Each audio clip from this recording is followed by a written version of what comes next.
Something huge has just happened in the heart of Europe. After 16 years in power, Viktor Orban, one of the continent's longest-serving and most influential leaders, has been voted out. The Orban era in Hungary is over, and it ended with a political earthquake. 16 years. I mean, just think about that for a second. For 16 straight years, Viktor Orban and his Fidesz party have run Hungary. They've reshaped pretty much everything. The laws, the constitution, the country's whole identity on the world stage. It was a political brand so strong it got its own name, Orbanism. And now, poof, it's gone. And look, this wasn't some close call. This was a total landslide. The numbers are just staggering. Fidesz lost 79 seats. I mean, that's a complete and utter collapse. And they were swept away by TSII, a party that didn't even exist a few years ago. They stormed in with 136 seats, which is more than enough for a constitutional supermajority.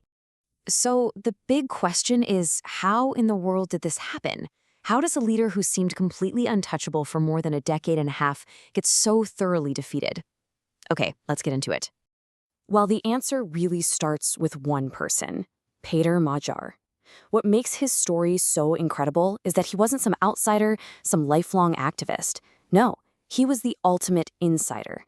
He was a former Fidesz member, and he was the ex-husband of Orban's very own former justice minister. He came from the absolute heart of the system that he promised to tear down. And his rise to power was just unbelievably fast.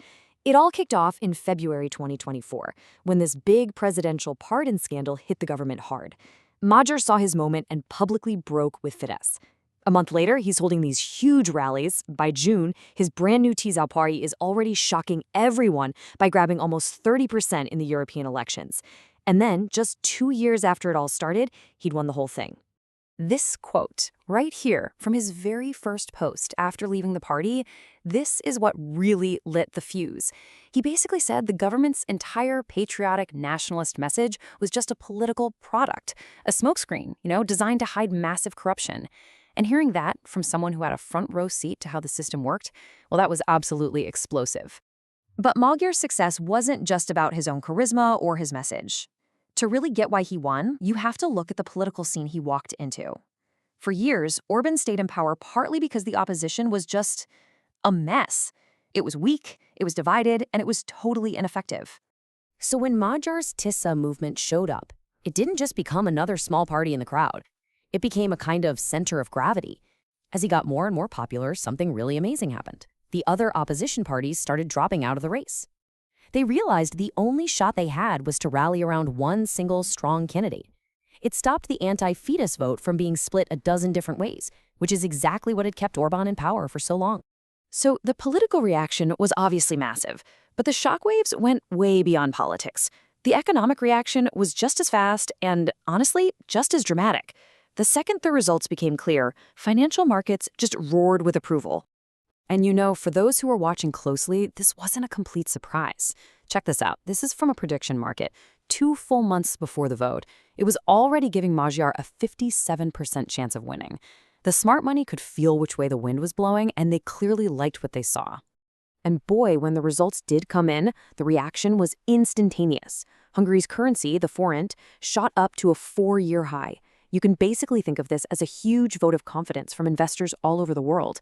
They were suddenly very excited to bet on Hungary's future. So why were investors so thrilled? It really boils down to this number, 18 billion euros. That's how much EU funding was being held back from Hungary because of all these concerns about the rule of law under Orban.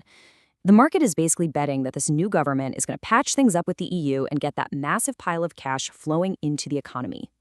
This quote from the analysts at Commerzbank really just says it all. They didn't see this as just another election. To them, this was a regime change, a signal that the country's entire economic and political direction was about to make a hard turn. So what does all this really mean for the future? Well, it's pretty clear that after 16 years heading in one direction, Hungary is now standing at a massive crossroads. And the two paths forward could not look more different. You had the Orban era, which was all about this idea of an illiberal state, with Christian nationalism and cozying up to Russia. The Tisza promise is the complete opposite. It's about being pro-European, restoring the rule of law, repairing ties with the EU, and even trying to join the euro by 2030. This is a fundamental pivot for the entire country. And here is the really crucial part. Tisza actually has the power to make all this happen. They didn't just win, they won a supermajority. That means they have a 2/3 majority in parliament, which gives them the power to change the constitution itself, the very same constitution that Orban's government rewrote. The mandate for change here is just immense. Which brings us to the final and most important question. The election itself was a clear victory, but the real work is just getting started. So, is this going to be a smooth shift back into the European mainstream? Or was this historic win just the opening shot in a much longer, much tougher struggle for the future of Hungary? The answer is going to shape not just this one nation, but all of Europe.